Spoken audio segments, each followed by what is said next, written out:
Doctors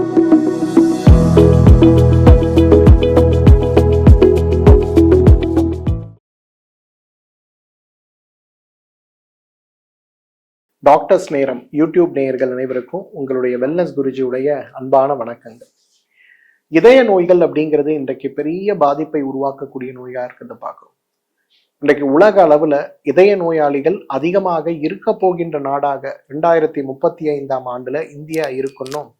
இதய நோய்க்கான அறுவை சிகிச்சைகளும் இதய நோய்க்கான ஸ்டண்ட் சிகிச்சைகளும் இதய மாற்று அறுவை சிகிச்சைகளும் நிறைய தேவைப்படுகின்ற ஒரு நோயாக இந்தியாவில் வெளிவந்து கொண்டிருக்கிறது. அதனால மக்களுக்கு விழிப்புணர்வை ஏற்படுத்த வேண்டும்னு உலக சுகாதார நிறுவனம் மீண்டும் மீண்டும் எச்சரிக்கை விடுத்து கொண்டே இருக்கிறத பார்க்கிறோம். இதய நோய் என்ன இப்ப ஏற்படுற நோயா? கிடையவே கிடையாதுங்க. 5000 வருடங்களுக்கு முன்பே இதய நோயை பற்றியும் இதய நோய் வருவதற்கான காரணங்களை பற்றியும் இதய வாழ்வுகளை பற்றியும் வாழ்வுகளில் ஏற்படுகின்ற அடைப்புகளை பற்றியும் நாடியை கொண்டே இதய நோயை எவ்வாறு கட்டுப்படுத்த புரிந்து கொள்ள முடியுங்கிறதை பற்றியும் இதய நோய் வராமல் தடுக்க குணமாக்க என்ன செய்ய வேண்டும் அப்படிங்கிறதை பற்றியும் இரத்த அழுத்த காரணிகள் எவ்வாறு இதய நோய்க்கு மிகப்பெரிய காரணமாக இருக்கிறது அப்படிங்கிறதை பற்றியும் விளக்கமாக உலகத்துக்கு எடுத்து சொன்ன முதல் மருத்துவ முறை எதுனா தமிழ் மருத்துவ முறையும் ஆயுர்வேத மருத்துவ முறையும் தான். ஸோ அந்த அளவுக்கு முக்கியமாக உடலை பார்த்து கொள்ள வேண்டிய ஒரு விஷயத்தை நாம் கவனமாக பார்த்து கொள்ள வேண்டும். அந்த வகையில இன்றைக்கு இதய நோய் அப்படிங்கிறது மிக முக்கியமான நோய்கள்ல ஒன்றாக இருக்கிறதுனால இதய நோயை கட்டுப்படுத்தக்கூடிய இதய நோய் தடுக்க குணமாக்க தேவையான ஒரு கஷாயத்தை பற்றி தான் இன்றைக்கு நம்ம பார்க்க போறோம். இதய நோய் குணமாக்க இதய நோய் தடுக்க கஷாயம் செய்ய தேவையான பொருட்கள் சடாமஞ்சில் வேர், பச்சை கற்பூரம், லவங்கப்பட்டை. சடாமஞ்சில் வேர், பச்சை கற்பூரம், லவங்கப்பட்டை இந்த 3 பொருட்கள் போதும். எப்படி இதய நோய் தடுக்க இதய நோய் குணமாக்க அறுவை சிகிச்சைக்கு பிறகு கூட மீண்டும் மீண்டும் இதய நோயை தடுக்க இந்த கஷாயம் உதவுகிறது அப்படிங்கிறது நம்ம பார்ப்போம். அதற்கு முன்னாடி இந்த கஷாயம் எப்படி செய்யறதுன்னு பார்ப்போம். அளந்து வைத்திருக்கக்கூடிய நீர் 300 மில்லியை நான் சேர்க்கிறேன்.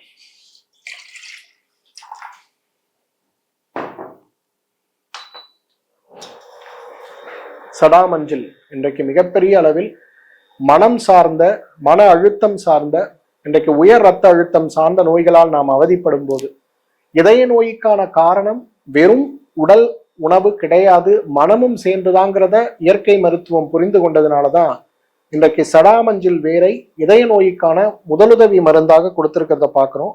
சடாமஞ்சில் வேர் சூரணம் 2 கிராம்.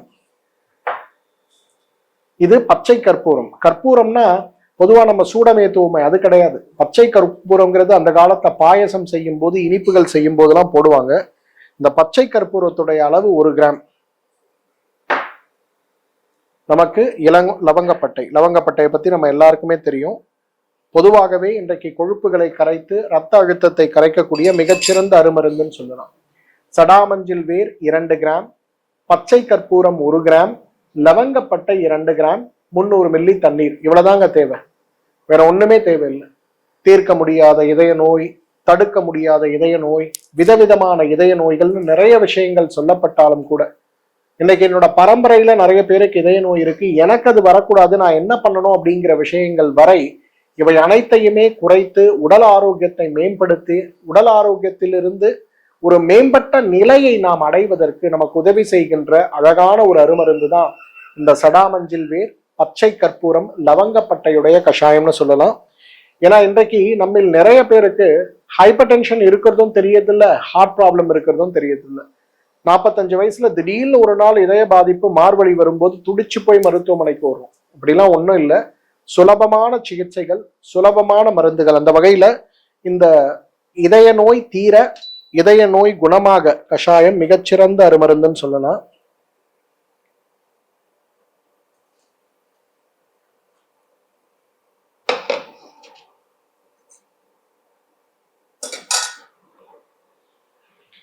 இதய நோய் தீர இதய நோய் தடுக்க அறுவை சிகிச்சைக்கு பிறகு மீண்டும் இதய நோய் ஏற்படாமல் இருப்பதற்கு தேவையான சடாமஞ்சில் வேர், பச்சை கற்பூரம், லவங்கப்பட்டை கஷாயம் தயாராகிவிட்டது.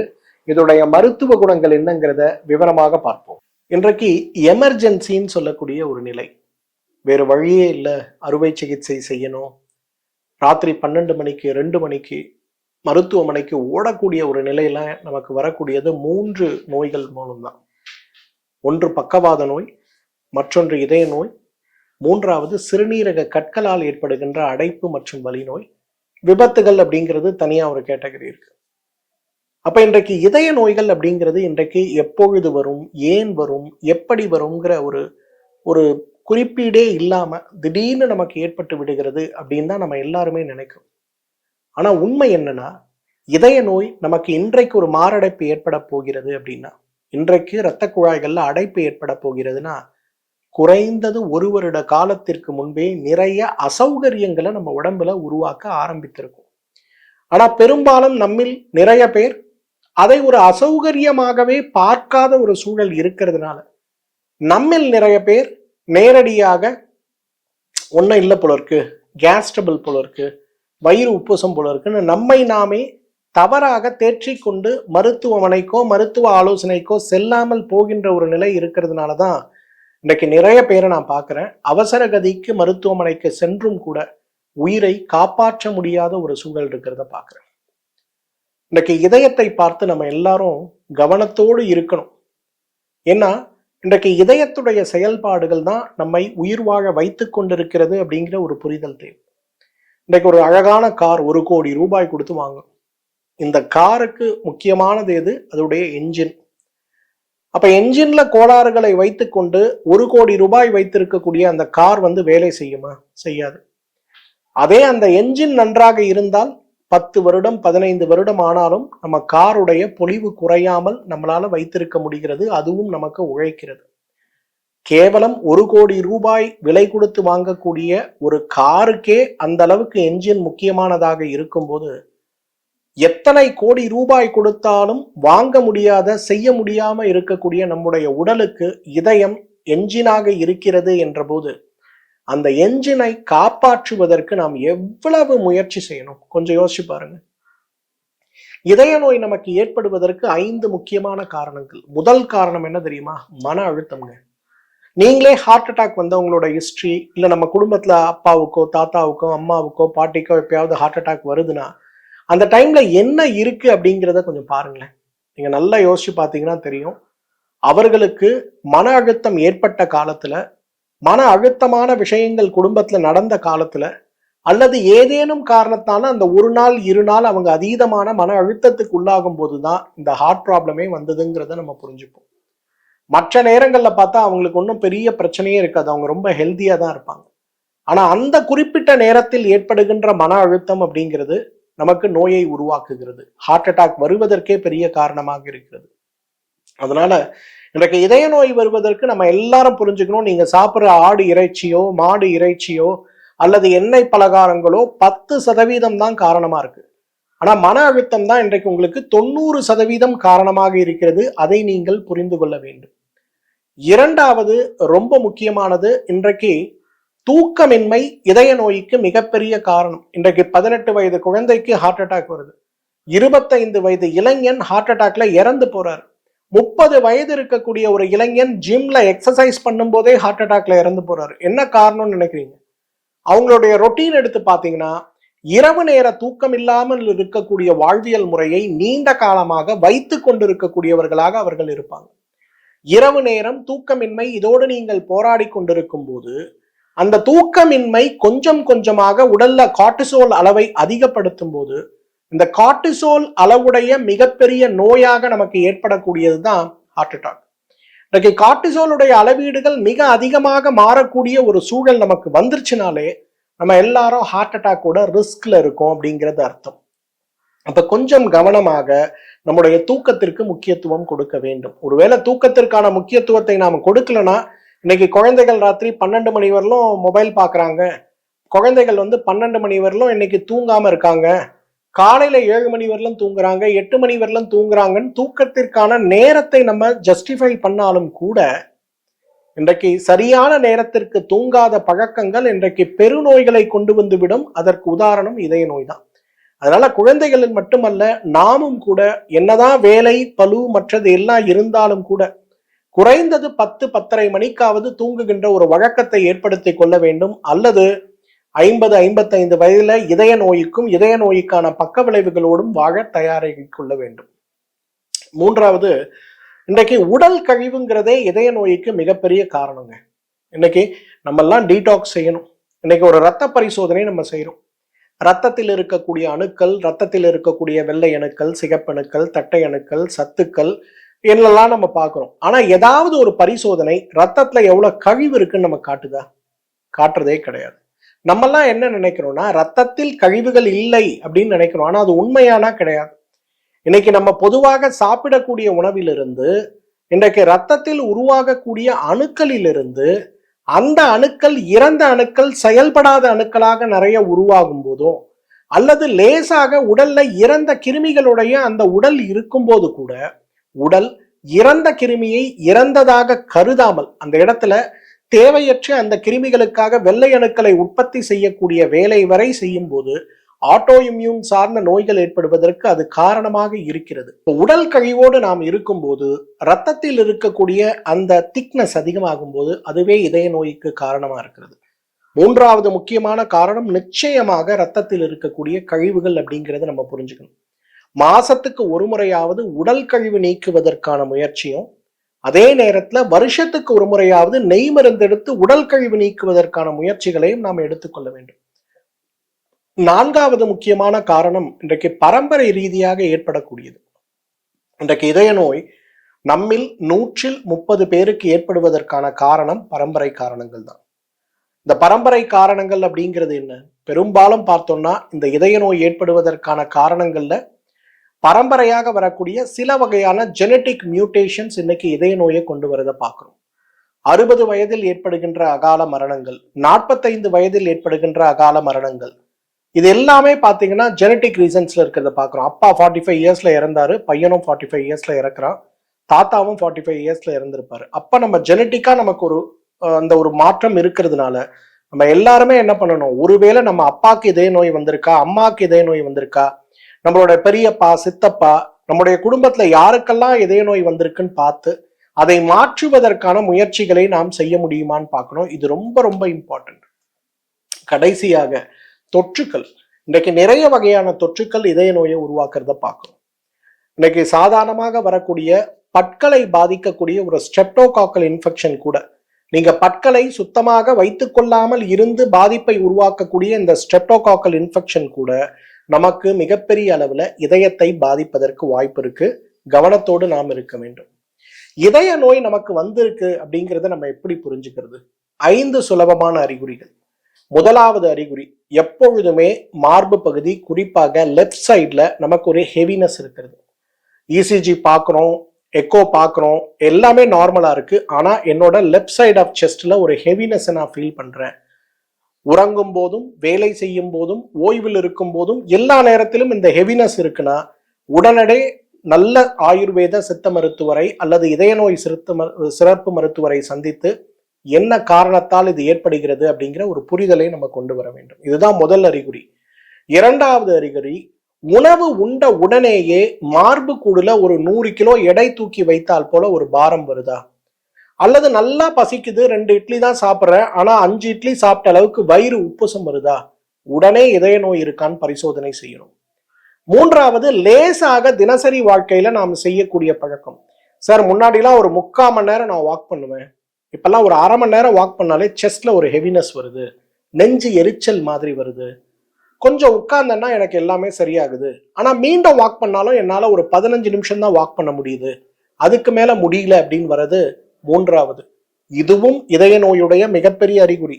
இன்றைக்கு இதய நோய்க்கும் ஆசிட் ரிஃப்ளக்ஸ்க்கும் வித்தியாசம் தெரியாம நிறைய பேர் இன்றைக்கு இதய நோய் ஆசிட் ரிஃப்ளக்ஸ்ங்கிற வித்தியாசம் இல்லாமல் ஆசிட் ரிஃப்ளக்ஸை ஏதோ சாதாரண நோய் போல நினைத்து இதய நோய் அட்ல இது அப்படிங்கிற தவறான முடிவுல இருந்து உயிருக்கு ஆபத்து ஏற்படுத்தி விடுவதை பார்க்கிறோம். தேர்ட் இம்பார்ட்டன்ட் திங், ரொம்ப முக்கியமானது, நோய் என்ன, சாப்பிட்ட உடனே நடக்க முடியல, இல்ல நடக்கும்போது 15 நிமிஷத்துக்கு மேல நடந்தாலே எனக்கு நெஞ்சு வலி வருது, ஆசிட் ரிஃப்ளக்ஸ் மாதிரி நெஞ்சு எரிச்சல் வருதா, இது இதயம் பலவீனமாக இருக்கிறது, ஹார்ட் அட்டாக் வரப்போது நமக்கு சொல்லக்கூடிய அறிகுறி. நான்காவது, ஏற்கனவே எனக்கு என்னுடைய தந்தைக்கு ஏற்பட்ட பாதிப்பு போலவே எனக்கும் அறிகுறிகள் இருக்கு. உதாரணத்துக்கு, நைட்டு தூங்கும் போது காஃப் மசில் பிடிச்சி இழுக்குது, கத்திட்டு நான் எழுந்துக்க வேண்டியதா இருக்கு. அப்புறம் எழுந்து நடக்க ஆரம்பிச்சு கொஞ்ச நேரம் ஆன பிறகுதான் என்னால தூங்க முடியுது. அசாதாரணமான உடல் சோர்வோடு நான் போராடி கொண்டிருக்கிறேன். இந்த 2 அறிகுறி, காஃப் மசில்ல வரக்கூடிய ஸ்டிஃப்னஸ் இரவு தூக்கத்துல, அசாதாரணமான ஒரு அசதி அப்படிங்கிறது இதய நோய்க்கு மிகப்பெரிய காரணமாக இருக்கிறத பாக்குறோம், அறிகுறிகளாக இருக்கிறத பாக்குறோம். 5th ரொம்ப இம்பார்ட்டன்ட், தூக்கம் திடீர்னு நின்று போயிடும் சார். நேத்து வரையில நல்லா தூங்கினேன், இன்னைக்கு ராத்திரி எனக்கு தூக்கமே வரல. 2 நாள் 3 நாள் தூக்கமே இல்லை, இல்ல ஒரு அரை மணி நேரம் தூங்குறேன், முழிச்சிடுறேன், தூங்கவே முடியல, ரெஸ்ட்லெஸ்ஸா ஃபீல் பண்றேன், ஸ்வெட் ஆகிட்டே இருக்கு. இது எல்லாமே 5வது அறிகுறி நமக்கு இதய நோய் இருக்குன்னு. நீங்க இந்த 5 அறிகுறிகளையும் கேட்டீங்கல்ல, இந்த வீடியோ வேணா திருப்பி ரீவைண்ட் பண்ணி பாருங்க. இந்த ரீவைண்ட் பண்ணி பார்க்கும்போது நான் சொன்ன 5 அறிகுறியில ஏதாவது 3 அறிகுறி உங்களுக்கு இருந்தா கூட உடனே இதய மருத்துவரை, ஆயுர்வேத மருத்துவரை, சித்த மருத்துவரை சந்தித்து நாடி பார்த்து இதய நோய் இருக்காங்கிறத புரிந்து இயற்கை வழி சிகிச்சையோ அல்லது இதய நோய் ரொம்ப முத்தி போயிருக்கு அப்படின்னா அதற்கான முறையான சிகிச்சையோ எடுத்துக்கொள்ள வேண்டியது ரொம்ப அவசியம். ஏன்னா இதயத்துல பாதிப்பு வந்ததுன்னா நமக்கு செகண்ட் சான்ஸே கிடையாது. இதய நோயை பற்றி நம்ம பேசும்போது ரொம்ப முக்கியமா பண்ண வேண்டிய இன்னொரு விஷயம் என்ன தெரியுமா? நிறைய பேர் என்ன பண்றாங்கன்னா, ஒரு பைபாஸ் சர்ஜரி பண்ணிட்டேன், ஒரு ஸ்டண்ட் வச்சுட்டேன், இதய நோய்க்கான மருந்துகளை கரெக்டா சாப்பிட்றேன், அதனால எனக்கு மீண்டும் இதய நோய் வராது அப்படிங்கிற தவறான முடிவுல இருக்கிறத பார்க்கும். ஸ்டண்ட் வைக்கிறாங்க, டாக்டர் சொல்லி கொடுக்கக்கூடிய இன்ஸ்ட்ரக்ஷனை ஃபாலோ பண்றது கிடையாது.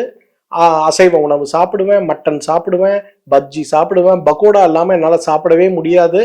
திரும்ப பார்த்தா 3 மாசம் கழிச்சு திருப்பி அதே ப்ராப்ளம், திருப்பி டாக்டர் கிட்ட போறோம், இன்னொரு இடத்துல அடைப்பு வந்திருக்கு, இன்னொரு ஸ்டண்ட் வைக்கணும். அப்ப நம்ம டாக்டரை திட்டுவோம், என்ன அவர் மருந்து ட்ரீட்மெண்ட் கொடுத்தாரு, ஒழுங்கா பண்றது இல்லைன்னு.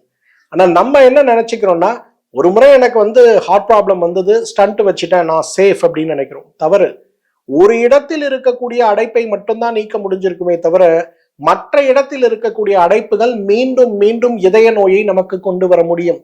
ஒரு வாழ்வு பிரச்சனைக்காக ஆபரேஷன் பண்றோம், மற்ற வாழ்வுகள்ல பாதிப்பு ஏற்படக்கூடும். ஒரு இடத்துல அடைப்பு இருக்கு, எடுத்துட்டாங்க, பைபாஸ் பண்ணிட்டாங்க, ஆனா இன்னொரு இடத்துல அதே ப்ராப்ளம் வர முடியுமா? வர முடியும், வாழ்வியல் மாற்றங்களை நாம் செய்யாத வரை. அப்ப இந்த மாதிரி இருக்கக்கூடிய இதய நோய்களை தடுக்க, குணமாக்க, ஒரு அறுவை சிகிச்சைக்கு பிறகு மீண்டும் மீண்டும் இதய பாதிப்புகள் வராமல் இருப்பதற்கு நமக்கு உதவி செய்யக்கூடியதுதான் இந்த இதய நோய் தீர கஷாயம்னு சொல்றது. இதற்கு சடாமஞ்சில் வேர் 2 கிராமோ, பச்சை கற்பூரம் 1 கிராமோ, லவங்கப்பட்டை 2 கிராமோ, 3 பொருள் தான் தேவை. ரொம்ப சுலபமாக எல்லா நாட்டு மருந்து கடைகளிலும் கிடைக்கக்கூடியது. சடாமஞ்சள் அப்படின்னு பாத்தீங்கன்னா ஒரு சடை போலவே இருக்கும். பச்சை கற்பூரம் விளக்குக்கு சாமிக்கு கொளுத்தி வைக்கிற கற்பூரம் கிடையாது. பச்சை கற்பூரங்கிறது பிளேட்டா இருக்கும். 1 கிராம் அளவுக்கு நம்ம அதை சேர்த்தா போதும். லவங்கப்பட்டை நம்ம எல்லாருக்குமே தெரியும். 2 கிராம் லவங்கப்பட்டை, 2 கிராம் சடாமஞ்சில் வேர், 1 கிராம் அளவுக்கு பச்சை கற்பூரம், 300 மில்லி தண்ணீர் எடுங்க. இதை போட்டு நல்லா கொதிக்க வைங்க, 100 மில்லியா குறைச்சிருங்க. வடிகட்டி எடுக்கக்கூடிய இந்த கஷாயத்தை காலை ஒரு வேளை, மாலை ஒரு வேளை உணவுக்கு முன்பு சாப்பிடுங்க. மிகப்பெரிய அளவுல இதயத்திற்கு ஒரு பெரிய புத்துணர்ச்சி ஏற்படுவதை ஒரு 2 மாத காலத்திலேயே நீங்க உணரலாம். சென்னையை சேர்ந்த ஒரு ரிட்டையர்டு டீச்சர், ஒரு ஹெட் மாஸ்டர் என்னை பார்க்க வந்தார். அவருக்கு டபுள் பைபாஸ் ஆயிருக்கு.